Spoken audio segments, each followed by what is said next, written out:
Assalamualaikum warahmatullahi wabarakatuh. Hello, we are from Group 5.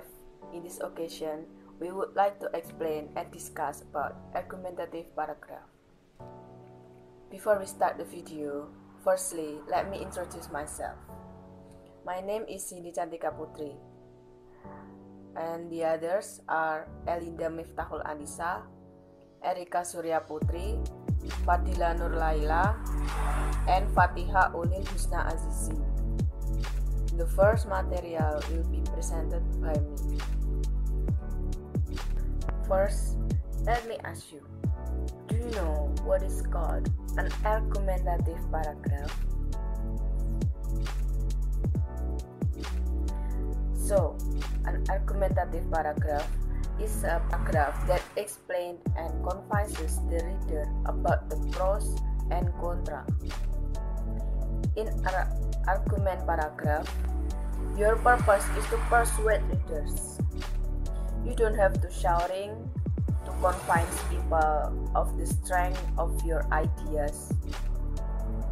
You can convince them by presenting evidence.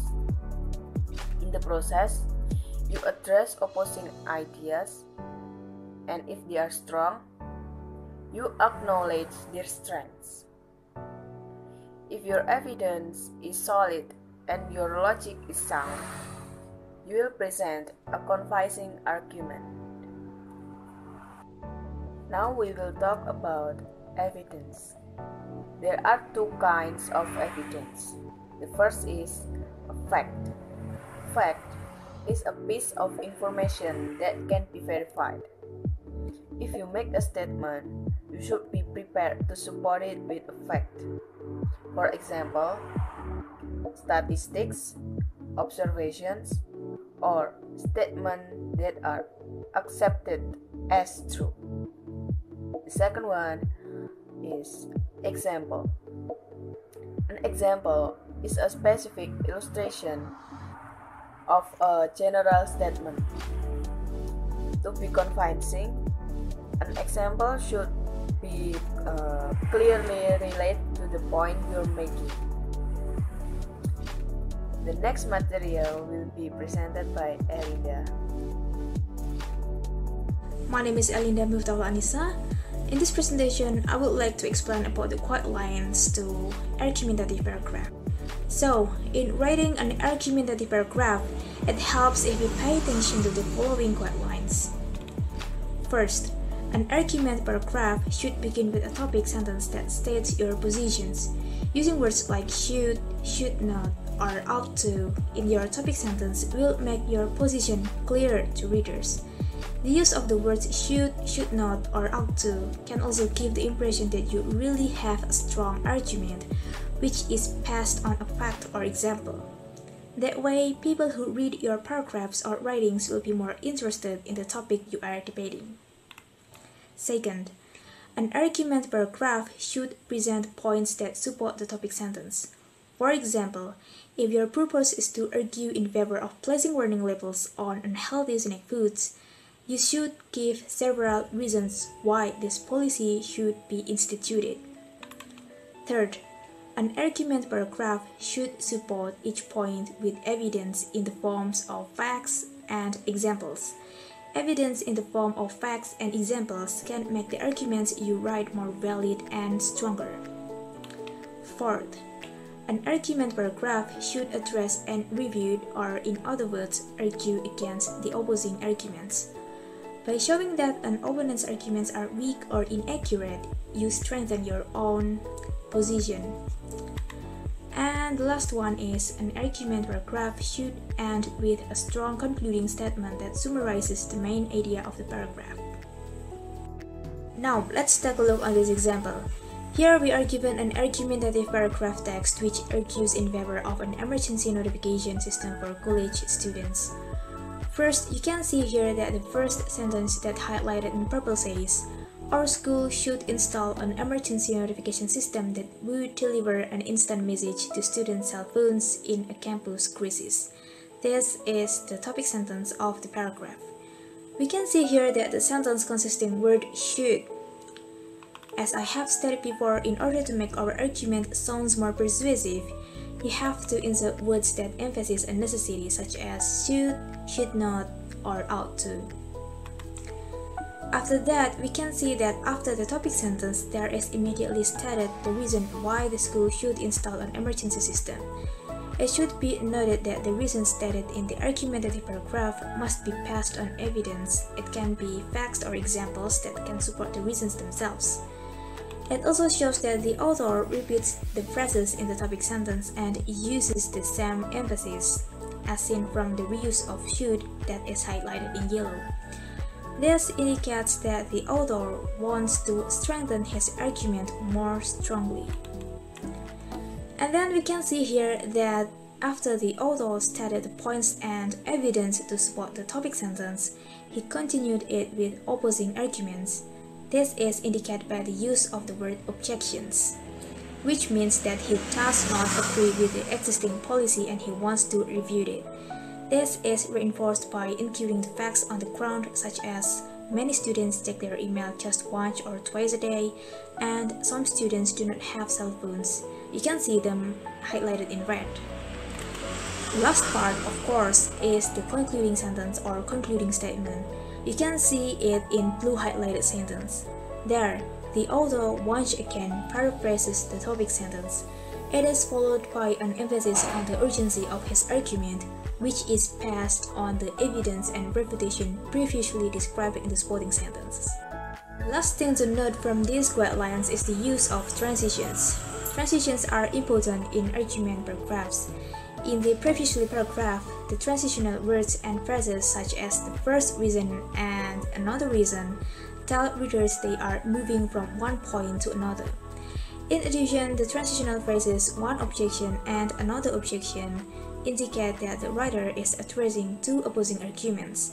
You can see more the transitional words that are commonly used in argumentative paragraph listed in the box.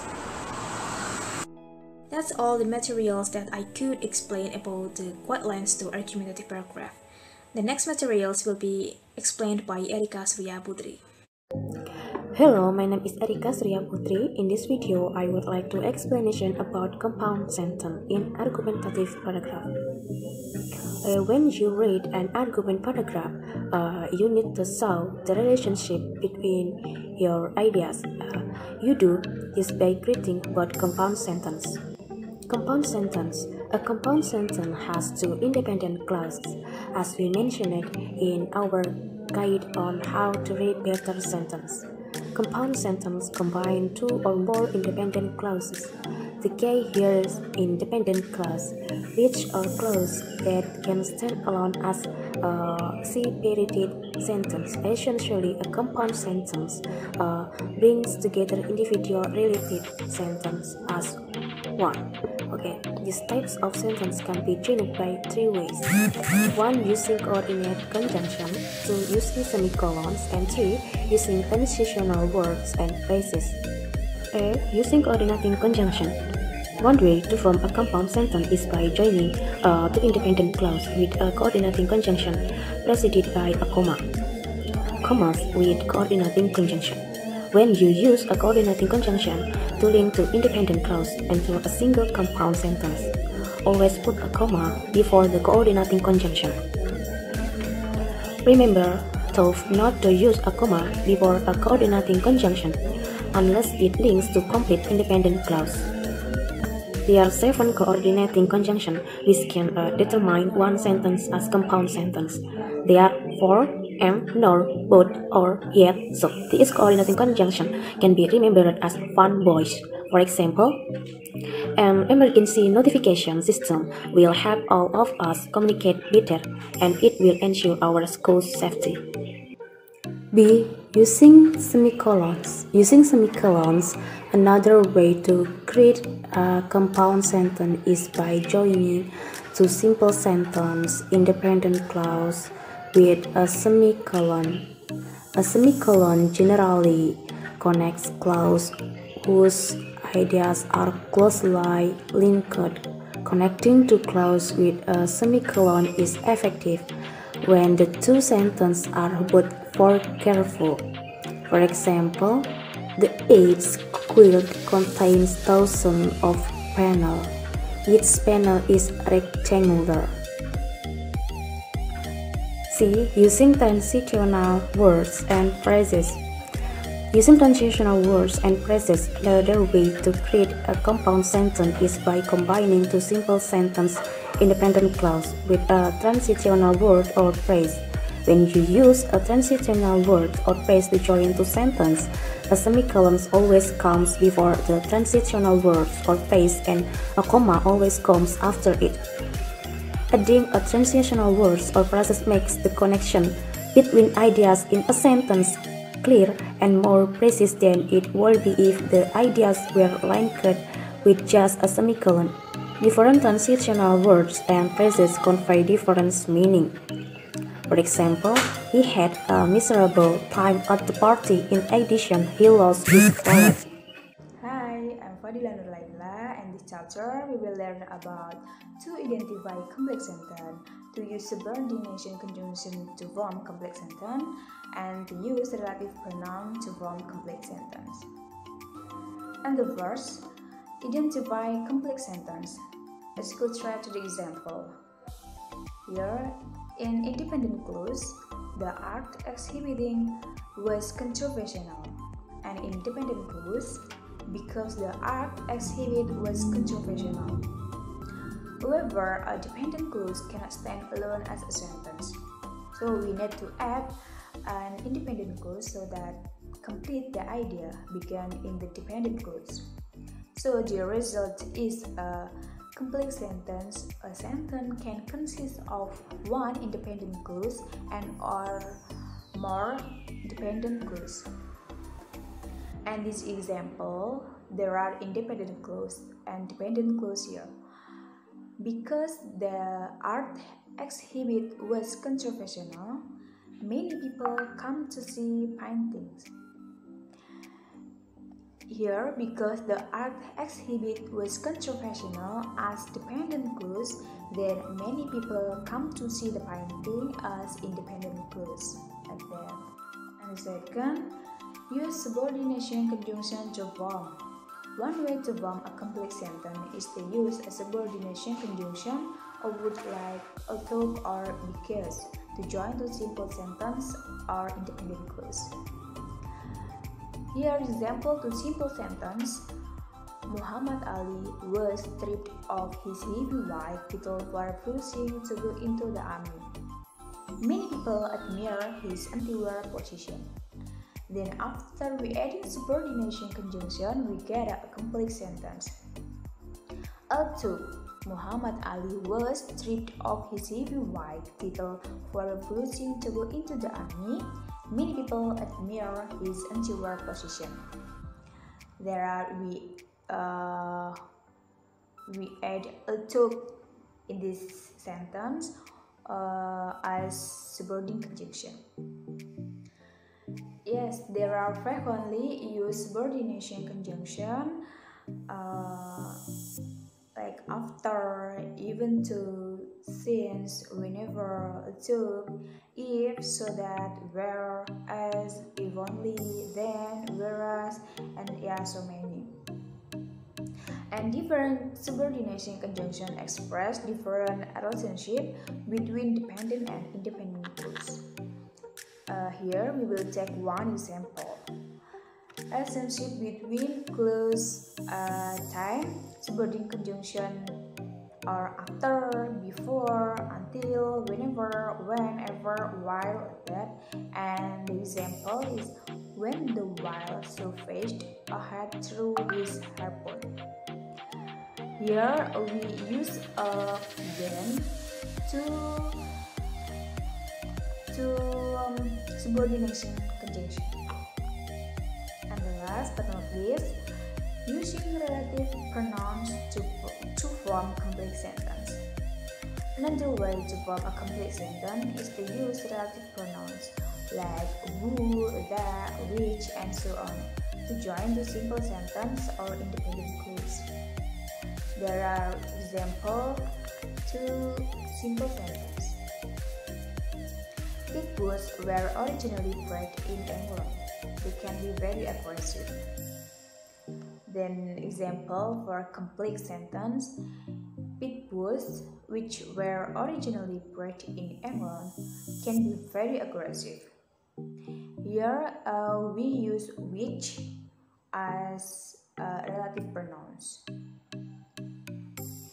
Note to note, the relative pronouns always refer to what in the independent clause. Different relative pronouns show different relationship between the ideas in the independent and dependent clause. Just good example here. This one, two simple sentence. Nadine Gordimer comes from South Africa. She won the Nobel Prize in Literature in 1991. And when it turns into the complex sentence, we'll add a relative pronoun between two sentences. And the example of our complex sentence, Nadine Gordimer, who won the Nobel Prize in Literature in 1991, comes from South Africa. Who here as relative pronoun we. Here is another example. Two simple sentences. Last week I had a job interview. It went very well. And an example for complete sentence.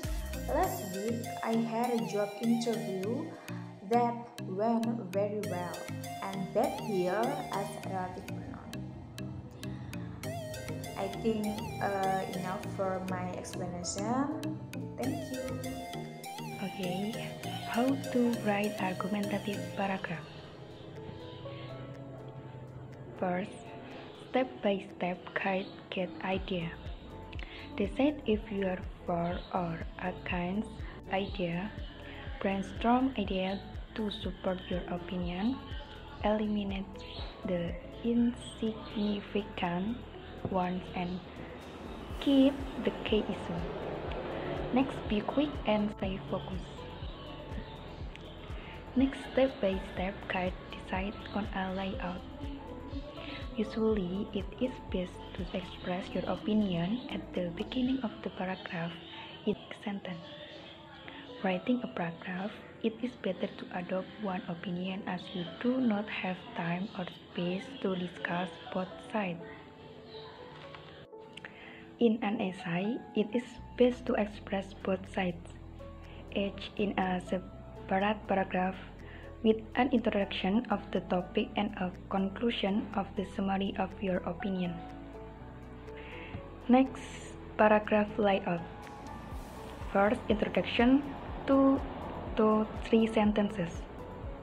Slide 1, 2 sentences. Support, 3 sentences. Slide 2, 2 sentences. And the support, 3 sentences. And the last concluding sentence, 1 to 2 sentences.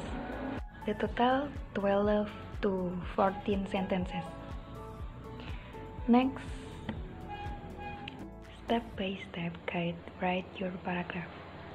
After deciding on idea, start writing and write a paragraph the same order you could follow when writing on essay. Next, easy steps to write a good introduction. One easy way to write the introduction for an argument or opinion paragraph is 1 sentence for the topic. Second, 1 sentence against the topic. And the last, 1 thesis statement about what you are going to do in the paragraph. Next, easy steps to write a good conclusion. What is a good conclusion? It is the end of the essay. It is the last part of the essay. It is the part that the reader may remember most, and it should be clear to avoid confusing the reader. Next, a good conclusion will rephrase the question, summarize the main idea, give your opinion if you haven't given it already, look to the future, say what will happen if the situation continues or changes, but we'll never add new information. Okay, that's all from our groups, and thank you, and the last I say, wassalamualaikum warahmatullahi wabarakatuh.